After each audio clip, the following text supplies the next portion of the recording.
আসসালামুআলাইকুম concept IT লার্নিংয়ে আপনাদের সবাইকে স্বাগতম। এখন আমরা দেখব হেক্সাডেসিমেল থেকে দশমিক বা ডেসিমেলে রূপান্তর, অর্থাৎ হেক্সাডেসিমেলের বেস 16 এবং দশমিকের বেস হচ্ছে 10। 16 বেস থেকে আমরা 10 ভিত্তিক সংখ্যা পদ্ধতিতে কীভাবে যেতে পারি সেই সম্পর্কে আজকে আলোচনা। আসুন শুরু করা যাক। দেখুন এখানে দুটি অঙ্ক দেওয়া আছে, একটি হচ্ছে 352 হেক্সাডেসিমেল 16 ভিত্তিক থেকে আমাকে দশমিকে আসতে হবে, আরেকটি হচ্ছে B5D দশমিক 4 16 বেস থেকে দশমিকে আসতে হবে। এর জন্য আমাদের কী করতে হবে আসুন দেখা যাক প্রসেসটি। প্রথমে আমরা এই অঙ্কটির জন্য দেখি, এখানে দেওয়া আছে 352, এক নাম্বার দেওয়া আছে কত 352 হেক্সাডেসিমেল থেকে আমাদের যেতে হবে দশমিকে। সো প্রথমে আমাদের কী করতে হবে, এই যে 352 আছে প্রতিটা ডিজিটকে কী করবো আমরা আলাদা করব। আসো আমরা আলাদা করি, 3 আলাদা করলাম, 5 আলাদা করলাম এবং 2 আলাদা করলাম। এখন আলাদা পর কী করতে হবে, যেহেতু হেক্সাডেসিমেল থেকে দশমিকে যাব, সো আমাদেরকে দেখো এই দশমিকে 10-এ কোনো কিন্তু কাজ নেই বলে রাখতেছি, যতই সংখ্যা পদ্ধতি রূপান্তর বলে 10-এ কখনো কাজ থাকবে না, অর্থাৎ 10 দিয়ে কোনো ক্যালকুলেশন হবে না। সো এখানে ক্যালকুলেশন কত হবে 16 দ্বারা। 16 দ্বারা কী করবো আমরা গুণ করে দিব, 5-এর সাথে 16 দ্বারা গুণ করলাম, 3-এর সাথে গুণ করলাম এবং 2-এর সাথে, অর্থাৎ যে অঙ্কটি দেওয়া থাকবে তার প্রতিটা ডিজিটকে তোমাদের ওই সংখ্যা পদ্ধতির বেস অর্থাৎ 16 দ্বারা গুণ করতে হবে। যদি এখানে বলতো অক্টাল থেকে দশমিকে এসে তখন কী করতো 16 জায়গায় অক্টালের 8 বেস দ্বারা গুণ করতে হতো।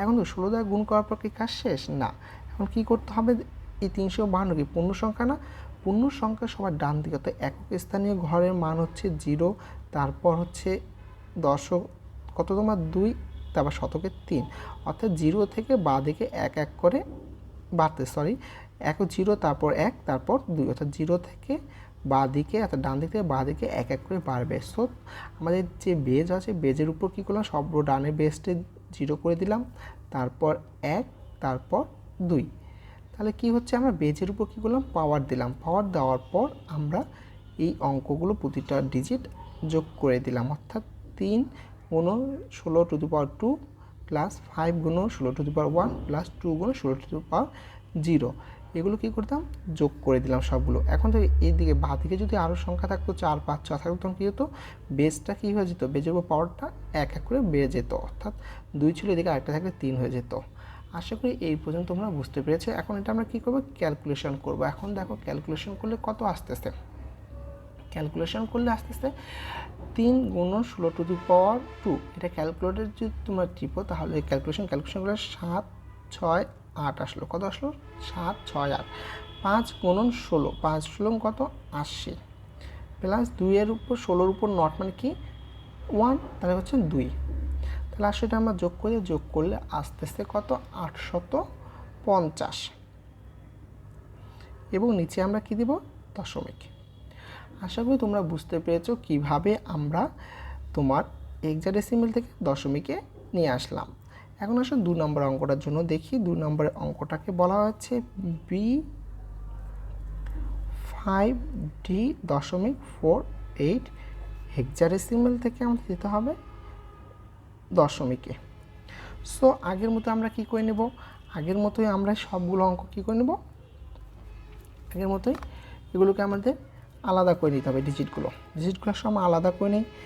B5D এখানে দশমিক এসে আপাতত দশমিকটা আমরা কী করবো ইগনোর করব, তারপর কত 48, এরপর কি বলেছিলাম বেস দ্বারা প্রতিটা ডিজিটকে আমরা কী করব গুণ করব।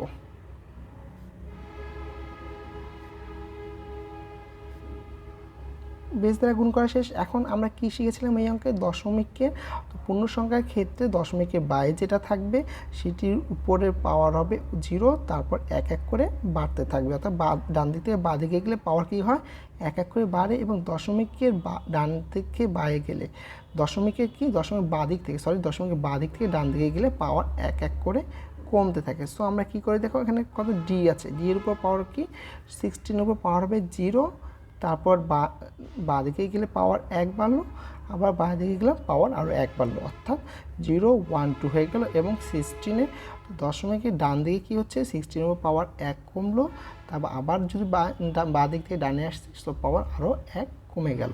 এইভাবে যদি আরও সংখ্যা থাকতো তাহলে পাওয়ার কী হতো আরও 1 কমতো, -3 -4 এইভাবে হতো। আর ডান দিক থেকে বাঁ দিকে গেলে যদি এদিকে আরও সংখ্যা থাকতো তাহলে কত হতো পাওয়ার 3 4 5। এখন কী করলাম, আমরা প্রতিটা ডিজিট আলাদা করে নিলাম, তারপর ডিজিটটাতে এর বেস 16 দ্বারা গুণ করে দিলাম, যেহেতু হেক্সাডেসিমেল থেকে আমরা দশমিকে যাব। তারপর কী করলাম, বেজের উপর পাওয়ার দিলাম। এরপর কী করতে হবে, সবগুলো সংখ্যা যোগ করে দিতে হবে। যে ডিজিটগুলো আমরা আলাদা করেছিলাম ওগুলো সবগুলো যোগ করে দিলাম। এখন দেখো এটা একটা হচ্ছে, এইভাবে ব্র্যাকেট দিলেও তোমরা দিতে পারো বা ব্র্যাকেট ছাড়াও ক্যালকুলেশন করতে পারো। এখন এটাকে ক্যালকুলেশন করলে কত হয়, বি এর মান আমরা কী জানি, আমরা হেক্সাডেসিমেলে কী জানি, এ ইজ ইকুয়াল টু কত 10, B is equal to 11, C is equal to 12, D is equal to 13, E is equal to 14, F is equal to 15। So আমাদের বি এর মান কত দেখো 11। 11 গুণন 16 টু দি পাওয়ার 2 প্লাস 5 গুণন 16 to the power 1 plus D এর মান দেখো, ডি এর মান হচ্ছে 13 গুণন 16 টু দি পাওয়ার 0 প্লাস 4 গুণন 16 টু দি পাওয়ার -1 প্লাস 8 গুণন 16 টু দি পাওয়ার -2 বা ইনভার্স 2 যাকে বলো। এখন আসলে এটা ক্যালকুলেশন করি, এটাকে ক্যালকুলেশন করলে কত আসতে বন্ধুরা বলো দেখি। এটাকে ক্যালকুলেশন করতে, তুমি যদি টোটাল ক্যালকুলেশন করতে চাও তাহলে কত মান আসে, এটাকে আমরা এইভাবে লিখে দিতে পারি, 11 গুণ 16 উপর স্কোয়ার মানে কত 256 প্লাস 5 লং কত 80 প্লাস এই 16 উপর নট মানে কত, প্লাস 16 উপর নট মানে হচ্ছে 113 প্লাস 4 গুণন 16 ইনভার্স 1। এটাকে ক্যালকুলেশন করলে তোমরা পাবে 0.25। এটা তোমার ক্যালকুলেটর ইউজ করে নিবে, প্লাস 8 গুণ 16 ইনভার্স 2টা ক্যালকুলেশন করলে পাবে তোমরা 0.03125।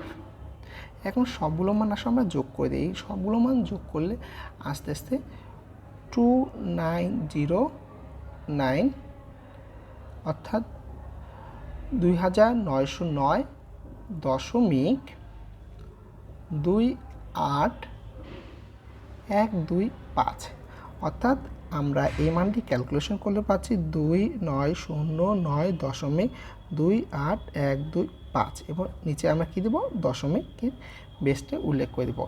বন্ধুরা এই ছিল মূলত হেক্সাডেসিমেল থেকে দশমিকে বা ডেসিমেলের রূপান্তর। এই জন্য কী করতে হচ্ছে, আমাদের প্রতিটা যে সংখ্যাগুলো দেওয়া থাকবে ওই সংখ্যার প্রতিটা ডিজিটকে আমরা আলাদা করে নেব, তারপর হেক্সাডেসিমেলের বেস যেহেতু 16 দ্বারা গুণ করব। 16 দ্বারা গুণ করার পর কী করতে হবে, পূর্ণ সংখ্যার ক্ষেত্রে ডান দিক থেকে বাঁ দিকে পাওয়ারগুলো হবে, ডান দিকে সবার লাস্টের ডিজিটের পাওয়ার হচ্ছে উপরে মান হচ্ছে 0, তারপর 1, তারপর 2, এভাবে এক এক করে বাড়তে থাকবে। অর্থাৎ ডান দিক থেকে বাঁ দিকের পাওয়ারগুলো কী করতে হবে, বেজের উপর পাওয়ারগুলো এক এক করে বাড়তে থাকবে এবং লাস্টে কী করে দেবো, প্রতিটা ডিজিট যে আমরা আলাদা করে নিয়েছিলাম কি ডিজিট গুণন বেজ পাওয়ার দিয়ে বা পজিশন দিয়ে ওগুলো যোগ করে দেবো।